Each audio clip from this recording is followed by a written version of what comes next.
I can't wait to celebrate with you when you become our next member of the Board of Supervisors. I can't wait to work with you on addressing affordable housing, homelessness, and so many of our issues. I can't say enough to you all about how important it is that we elect folks down ballot in Orange County. One of my biggest challenges I face is it's very hard to have local and state partnerships, local and county partnerships when they're all running against you. It sort of takes the wind out of the sails of the pleasantries pretty quickly. So really excited. Thank you, Michael. Thank you, Hillary and Laurent Streichenberger. How do I do? I'm close. And Hillary, by the way, is one of the first 5 people I told almost 3 years ago now, coming up, that I was thinking about running for Congress. And so she was really there from the very, very beginning. With regard to Lee Fink, what can I say? Why won't you work for me? Offer me yet another job. And he told me, you must be kidding. And I'm really not kidding, Lee. And I told Lee, I will run for higher and higher and higher offices until I am elected to something where Lee Fink, who is incomparable, will deign to work for me. I am on a mission to be on Team Lee because he's just amazing, and the leadership that he's providing back in Orange County. It's great to have you here and staying here and making a real difference. So thank you for opening up your home. I just came from a town hall in Tustin. We had several hundred people there. It was very, very interesting to hear all the different questions that people were asking. A lot of questions about impeachment.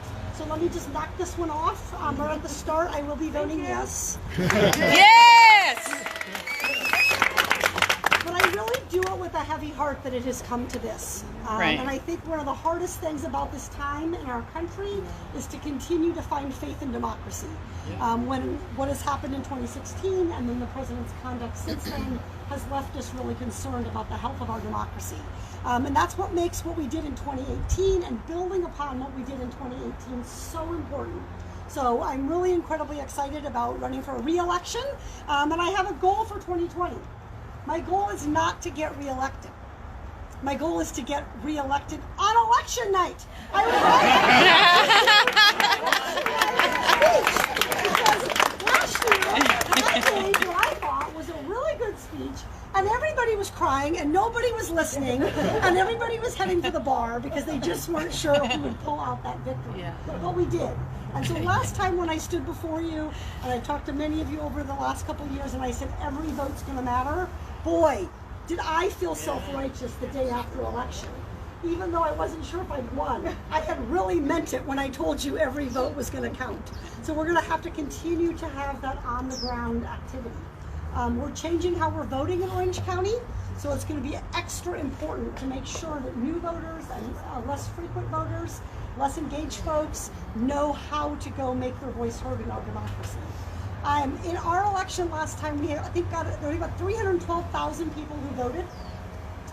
32,000 of those are people who voted in 18, but didn't vote in 16, 14, 12, or 10. And only 2,000 of those were young people who were too young to vote. So the 30,000 people who could have voted for almost a decade and didn't came back out in 2018. And it's those 32,000 voters that we connected with through door knocking, through digital ads, through TV, through texting, through postcarding, whatever we did. Those are the folks, along with all of our strong supporters, that we need to reach out to. And it's really creating that habit of engaging in democracy. That's really what this campaign is about. And so I'm really excited to get going. I thought I went to Congress because I loved making policy. It turns out that that's really hard, no surprise, even with a Democratic House. And so I'm excited about the momentum and the energy and the potential in 2020 to be able to not just pass great bills out of the House, but see them pass the Senate, see them become law, and see them make a difference in people's lives. The House has passed 275 bipartisan bills. You wouldn't know that if you just watch cable TV news. So that is a really important thing to talk with people about. 275 bipartisan bills. Things like the reauthorization of the Violence Against Women Act. things like HR 3, the lower drug prices now bill, all background check bill, HR 8, all of these things had bipartisan support in the House, and yet the Senate will not take them up. So we have a lot of work to keep doing on the ground. We have a lot of work to do to talk to voters who may be hearing that we're not fighting for them in the House, that we actually are. And so that groundwork that we're laying, the debates that we're having, the bills that we're moving through the House will help us be more effective in 2020, when we are hopeful that we have a Senate who will do its job and take up the legislation that's put in front of it.